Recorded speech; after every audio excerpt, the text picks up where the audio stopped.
سورہ احزاب پارہ نمبر 22 آیہ کریمہ نمبر 51۔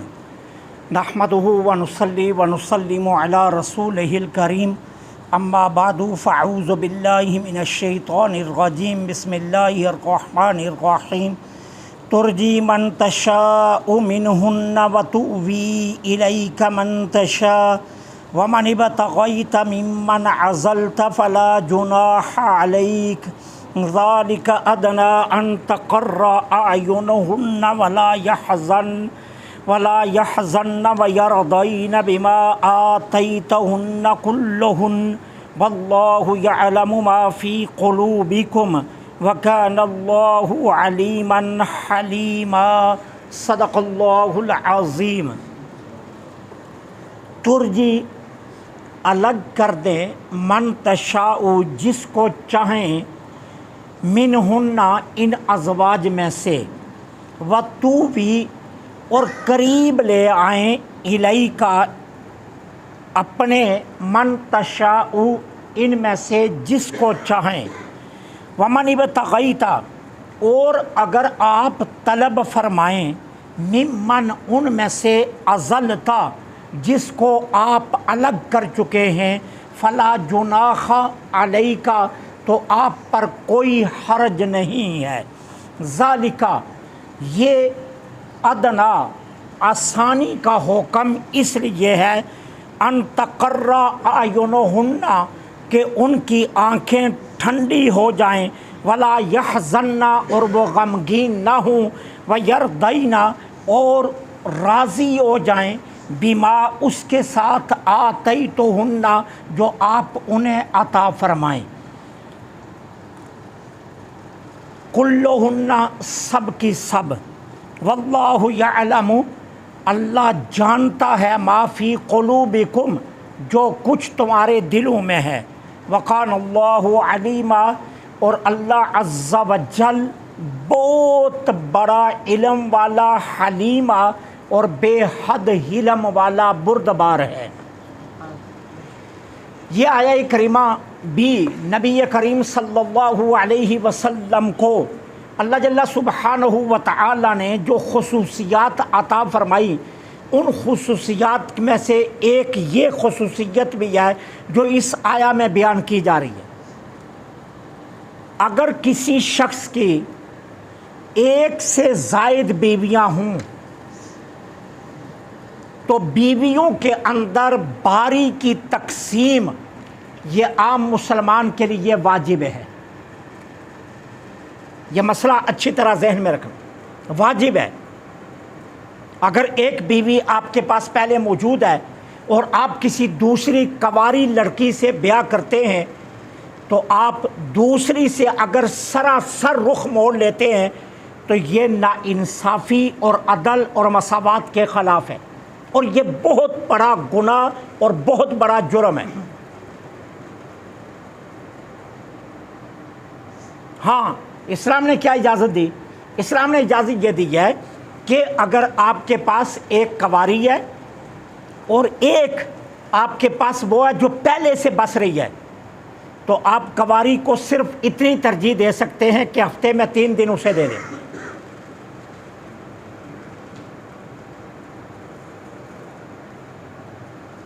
پھر پرانی کے پاس 2 دن آ جائیں، پھر 3 دن اس کو دے دیں، لیکن یہ باری کی تقسیم واجب ہے۔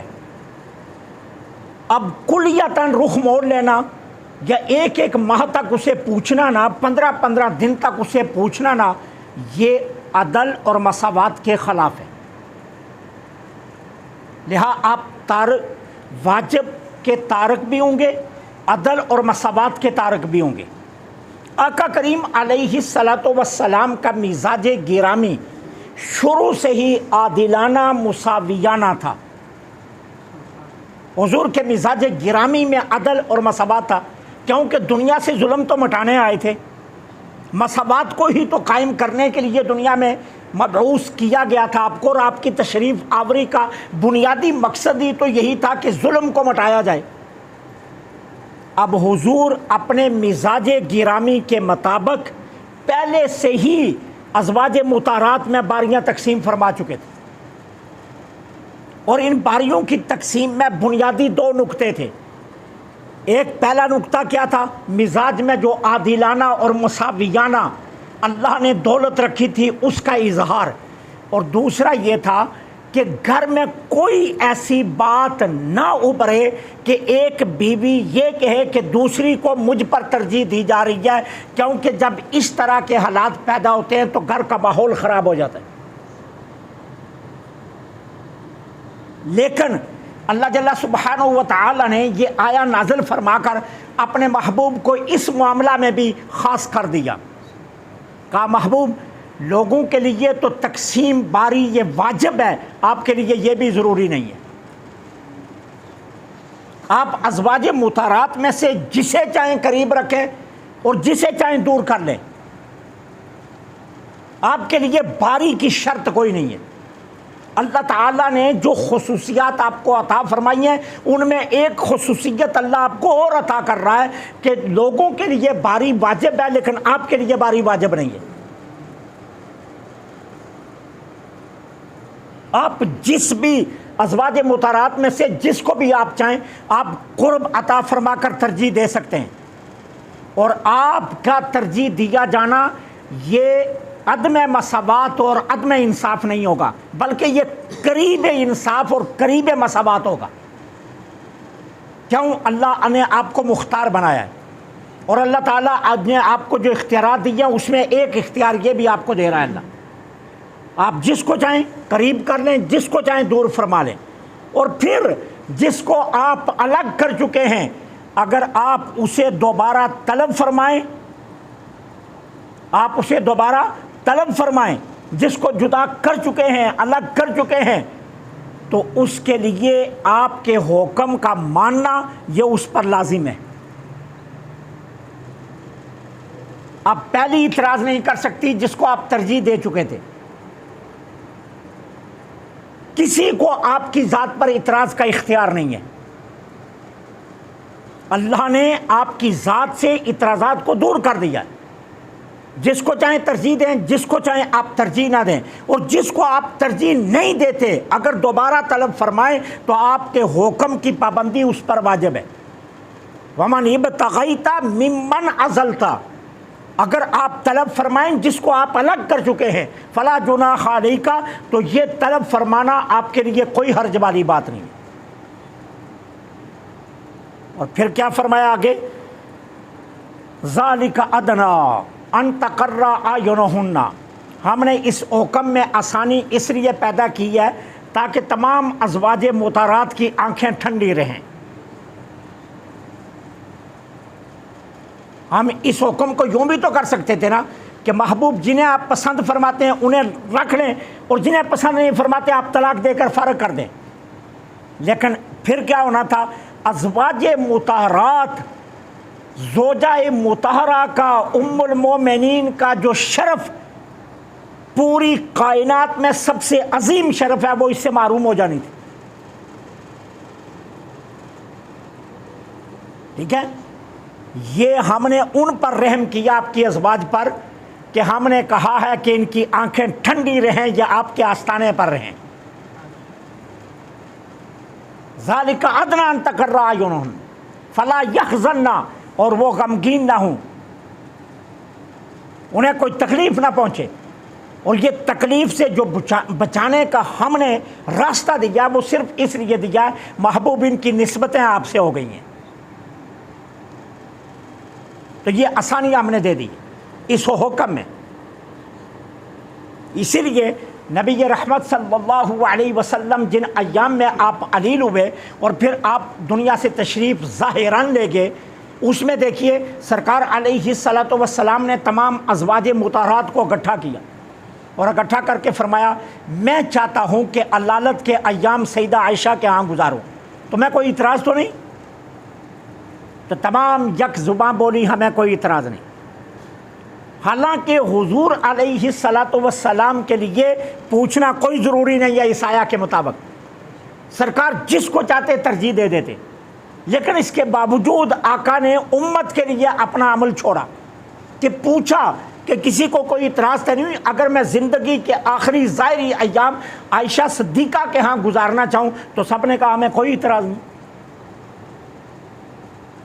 اسی طرح ایک اور ایسا موقع آیا کہ جب سرکار علیہ الصلوۃ والسلام نے کچھ ازواج مطہرات کو الگ کرنے کا ارادہ فرمایا تو سبھی حاضر ہو گئی، ہاتھ جوڑے، حضور ہمیں الگ نہ کرنا، آستانہ عالیہ سے جدا نہ کرنا، یہاں سے ہمیں نکالنا مت، ہاں ہم اپنی باریاں جس کو آپ چاہتے ہیں اسے دے دیتی ہیں، ہم باری کا مطالبہ نہیں کریں گی، آپ جہاں قیام فرمانا چاہیں فرمائیں، پسند فرمائیں، جہاں رہنا چاہتے ہیں جس کے اجرے میں ہمیں کوئی اعتراض نہیں ہوگا، لیکن ہمیں ام المومنین کے شرف سے محروم نہ کیجیے۔ تو یہ اللہ تعالیٰ اپنے محبوب کو اختیار دے رہے ہیں کہ آپ کو اختیار اس لیے دیا گیا ہے کہ آپ مختار ہیں اللہ تعالیٰ کی جانب سے، اور پھر ہم چاہتے ہیں کہ ازواج مطہرات کی آنکھیں بھی ٹھنڈی رہیں اور انہیں کوئی غم نہ ہو۔ وَيَرْضَيْنَ بِمَا آتَيْتُهُنَّ كُلُّهُنَّ، یہ جملہ اپنے ذہنوں میں قرآن کے یہ الفاظ یاد رکھنا، محبوب یہ سبھی راضی رہیں اس پر جو آپ انہیں عطا کریں۔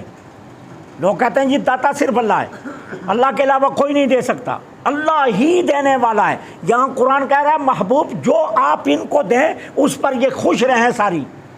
تو یردین کی جو نسبت ہے وہ حضور کی ذات کی طرف ہے اور ازواج مطہرات کی طرف، اور آتیتا ہنہ کی نسبت حضور کی ذات کی طرف ہے کہ محبوب آپ دیں، آپ دیں انہیں۔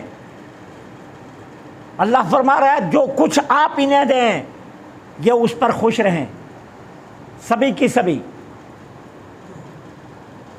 واللہ یعلم ما فی قلوبکم، جو کچھ تمہارے دلوں میں ہے اللہ اس سے باخبر ہے۔ میں آپ سے چھپا سکتا ہوں، آپ مجھ سے چھپا سکتے ہیں۔ میں اندھیرے میں آپ سے چھپ سکتا ہوں، آپ مجھ سے چھپ سکتے ہیں۔ میں کسی بند اجرے میں اپنے آپ کو آپ سے اوجل کر سکتا ہوں اور آپ مجھ سے اپنے آپ کو اوجل کر سکتے ہیں، لیکن اللہ کی ذات سے کوئی اوجل نہیں۔ اللہ عز و جل ہر ایک چیز کو ہر وقت ہر لمحے دیکھ رہا ہے، اور یہی کامل ایمان کے لیے لازم ہے۔ اگر ہم صرف ایک اس بات پر عقیدہ رکھ لیں کہ ہمارا رب ہر وقت ہر لمحے ہر ساعت ہر عمل میں ہمیں دیکھ رہا ہے تو ہماری زندگیاں سدھر سکتی ہیں۔ لیکن ہم یہ سمجھتے ہیں میں مسجد میں آیا تو میرے اعمال درست ہونے چاہیے کیونکہ یہاں اللہ دیکھتا ہے، اور مسجد سے نکل کے آپ جو مرضی کروں اللہ نہیں دیکھ رہا۔ اللہ فرماتا ہے جو کچھ تمہارے دلوں میں ہے اللہ تو اس سے بھی باخبر ہے، اور حدیث پاک میں آتا ہے تمہارے دلوں میں وسوسہ بعد میں پیدا ہوتا ہے، اللہ پہلے جان رہا ہوتا ہے۔ تمہارے دلوں میں جو وسوسہ آیا نا وہ وسوسہ تمہارے دل تک بعد میں پہنچتا ہے، اللہ اس سے پہلے اس سے باخبر ہے۔ وَكَانَ اللَّهُ عَلِيمًا، اللہ تعالی بہت بڑا علم والا ہے، حلیمہ۔ اب سوال یہ پھر ابھرتا ہے کہ اگر اسے ہر بات کا علم ہے تو وہ گرفت کیوں نہیں فرماتا، وہ پکڑتا کیوں نہیں ہے، وہ سزائیں کیوں نہیں دیتا؟ جب اسے معلوم ہے کہ اس نے یہ کرنا ہے یہ کرنا ہے یہ کرنا ہے تو وقت سے پہلے سزائیں دے دے۔ دیکھیے نا، ہم اپنے گھر میں مہمانوں کو بلاتے ہیں، مہمان کھانا کھا کر جب دسترخوان سے ہماری بہو ہماری بیٹی ہمارا بیٹا برتن اٹھانے لگتا ہے تو ہم تاکید پہلے شروع کر دیتے ہیں، بیٹا دروازے سے دیکھ کر گزرنا کوئی برتن ٹوٹ نہ جائے۔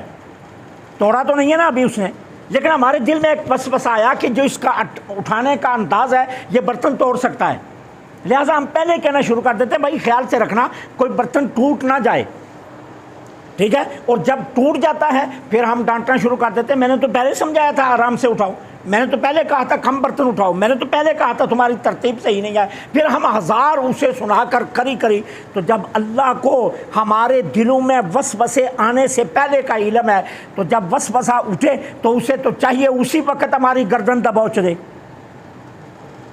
لیکن کیا کہا؟ حلیمہ، کہا جتنا وہ جانتا ہے اتنا ہی بڑا وہ بردبار بھی ہے، اس لیے پکڑتا نہیں۔ جتنا وہ جانتا ہے اتنا ہی بڑا وہ بردبار بھی ہے، تحمل والا بھی ہے، اس لیے وہ تمہیں پکڑتا نہیں ہے اور تم سمجھتے ہو کہ شاید اسے پتہ نہیں ہے۔ کہا پتہ ضرور ہے لیکن حلیم بہت بڑا ہے۔ اللہ سے دعا ہے اللہ حق کہنے کی توفیق